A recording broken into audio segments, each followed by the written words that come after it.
Hey there, viewers, it's Charlie. I'm back again with another Transformers review. And today's review is going to be on Beast Machines Tankor. Now, right off the bat, you can see this guy's colors are different from how he appeared in the Beast Wars series. Because, well, as you can see, the toys' colors are red and I think that's supposed to be black. Whereas in the actual Beast Machines cartoon, Tankor was mainly different shades of blue.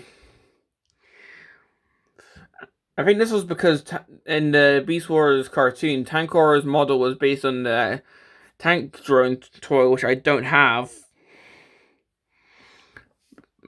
But, well, at least I do have Tankor himself, and let me just say, this is an awesome looking figure, especially this alternate mode. This is some sort of Cybertronian, well, tank, hence his name. I mean, it has been reused for Octane as well, obviously because, you know, Octane transforms it into a Tankor. Yeah, I'm glad that they don't really use Tankor as another name for Octane nowadays.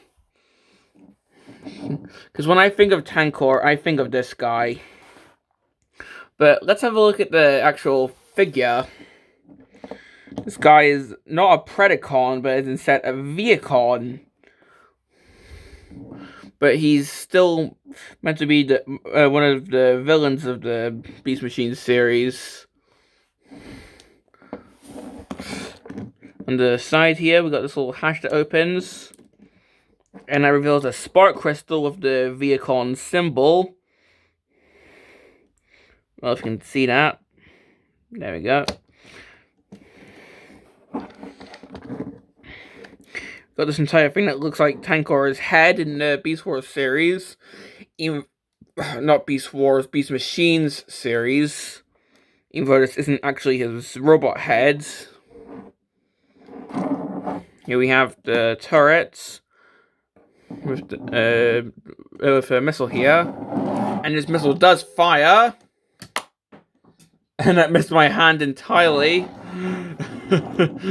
Yeah, hang on. Don't worry, it managed to just hit off a wall, so it's not gone. Here it is. So, well, but before I put it back in, as you can see, it's painted to resemble a fireball of some sort, it looks like. Well, if this will focus, I'll just remove Tankor from the scene so we can focus on this. Yeah, you can see that the tip is an orange color, while the rest is all clear. So this is probably meant to be like a fireball of some sort. I don't know. I'm just grateful to actually have a figure that has its missile for once. But I'm not gonna fire that again in case I do lose it. What's up a 360? Here we have a thruster in the back. And I think you can display it either like this or like this. So I'm going to leave it like that for now. Sorry if it mildly infuriates you.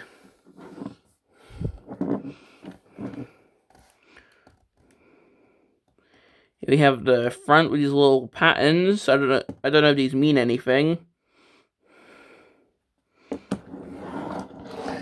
And the actual cockpit section, which I said resembles his head in the Beast Machines series. Sorry, I felt a burp coming out, but it didn't actually come out. But we do actually have a gimmick, so if I just pretend the little thruster thing back. If you look in the actual cockpit thing, you can sort of see it looks like a little eye thing. And if you turn this, you can actually turn the little eye thing. I mean, it's a little bit odd, but eh. Plus, if you turn this around, that also turns the eye around, but it can also turn the entire turret thing around, if that's what you want to do. I can't really do 360, because look! This is the actual robot head. So, you could do 360s, but it does stop in some places, so you have to sort of force it. But yeah, that's a pretty fun gimmick. So, look at the underneath, it's pretty hollow because, well, you see what those are for in a couple seconds. But we can see pretty much what's going to be the robot chest. But yeah, at least we don't have that much visible robot stuff underneath.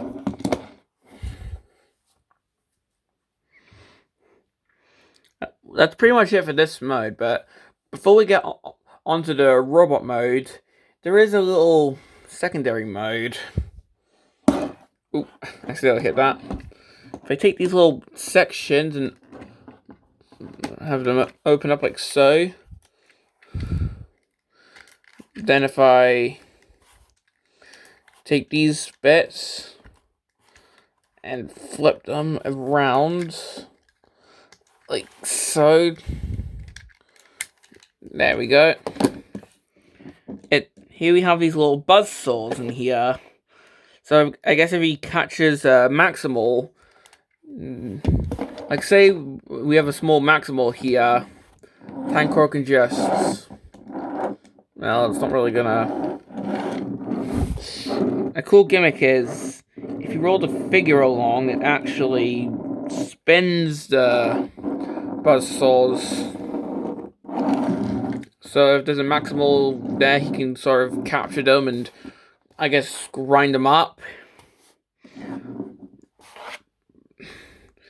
So yeah, it's dumb, but it's just meant to be a little fun gimmick.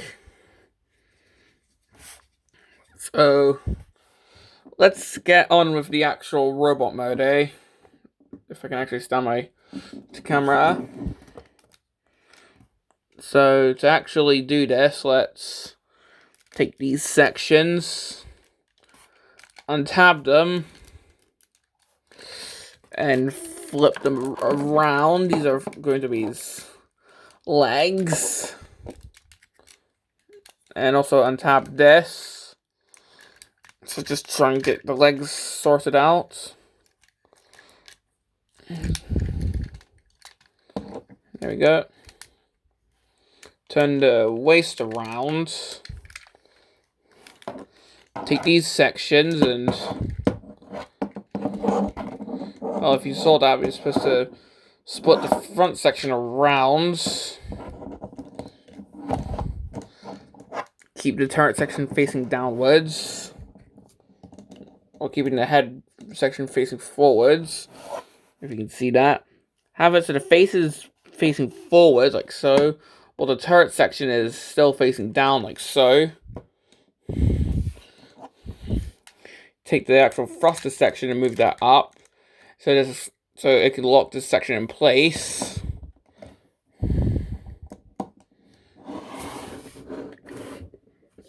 Try and get everything in shot so you can show how the arms work. Move the arms down, turn this, and then turn this, and then turn that to be an, fold that up to be an elbow. I'm slurring my words here.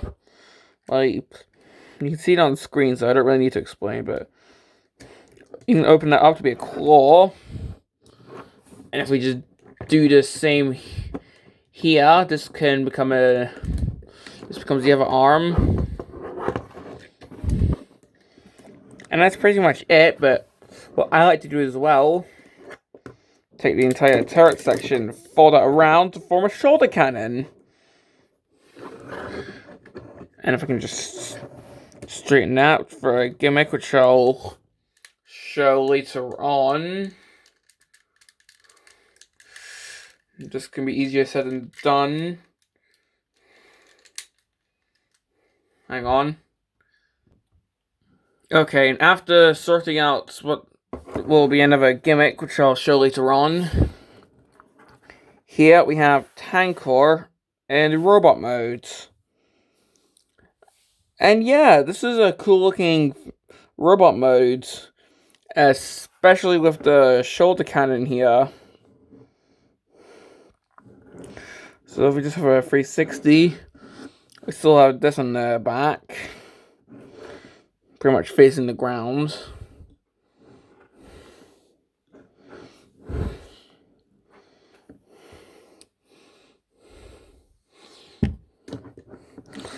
Looking at the head, well, if I can, let's move the cannon out the way for this.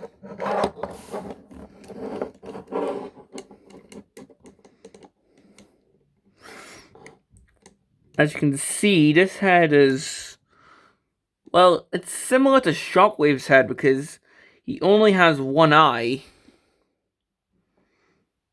Unlike Shockwave, he does have this entire little mouth section that can move up and down. And if you turn this red section, well, just stay in place, you can actually turn the eye thing around. It's a cool gimmick, but it's a bit weird as well. I mean, look, you can have him watching you.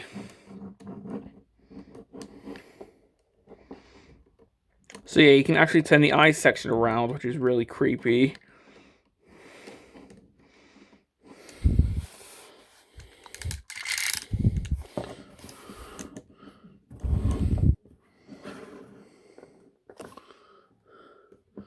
But it is a unique feature.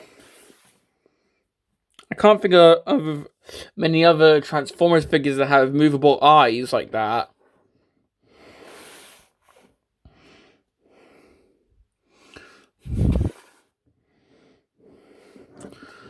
Okay, the cannon still fires. Let's make sure I actually get the missile this time. There we go.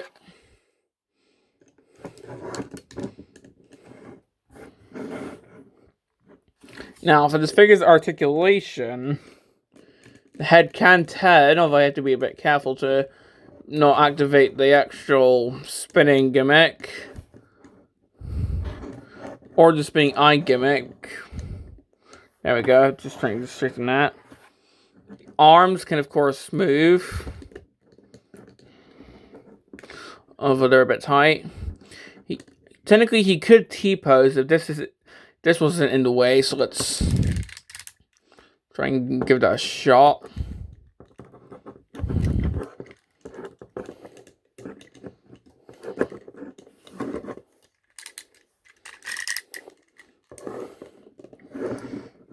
Yep, there we go.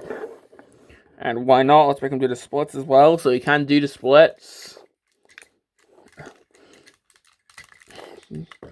And I'm just completely ruining the figure's articulation by accident.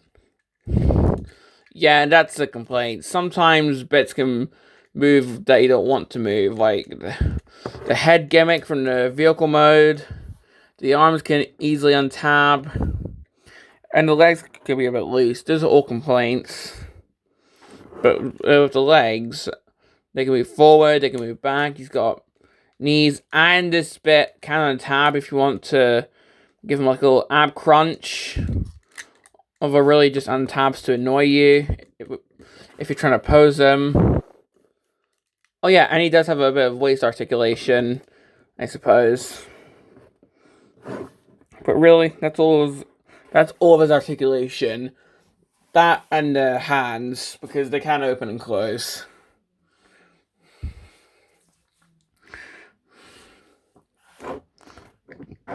Ugh. Yeah, this leg's a bit loose for some reason. But well, that's pretty much all I have to say about this guy. Complaints? Well, I can't even speak. I have listed them already. Sometimes the head gimmick from the vehicle mode can activate in the actual robot mode, so that can be a bit annoying. The arms can untab like this if you're trying to pose them. The legs can be a bit loose at times, or at least this one on my copy. And if you're not careful, then this bit can untab. I mean, it can give them a bit of ab crunch posability, but it's still a bit annoying. So, do I recommend this figure? Well, I'd say if you're a fan of the Beast Machines series, then definitely this Tankor is a really cool, well, not figure but character. But remember, this isn't really accurate to Tankor in the series. The colors are wrong, and well, if you want a more accurate Tankor figure, then maybe go and get the actual tank drone toy. If you want a more accurate version of Tankor. Or if you just want a toy of Tankor, don't care, then go ahead with this guy. But if I would to recommend a definitive toy of Tankor, I'd say maybe not this version, but either the tank drone from Beast Machines or even the Generations Tankor figure. But this could be a cool customization project, if I can even speak. Like, this could be customized as another character. I'm not sure who. This could be customized as an OC, maybe, but yeah. I only recommend this guy if you're a Beast Machines fan, collector, or if you just really like the character, or if you really want this figure. Because keep in mind, the spinning head gimmick can be a bit intrusive in the robot mode, and that can be really annoying. Well, that's pretty much it for my review on Tankor, and this is Charlie Young, signing off.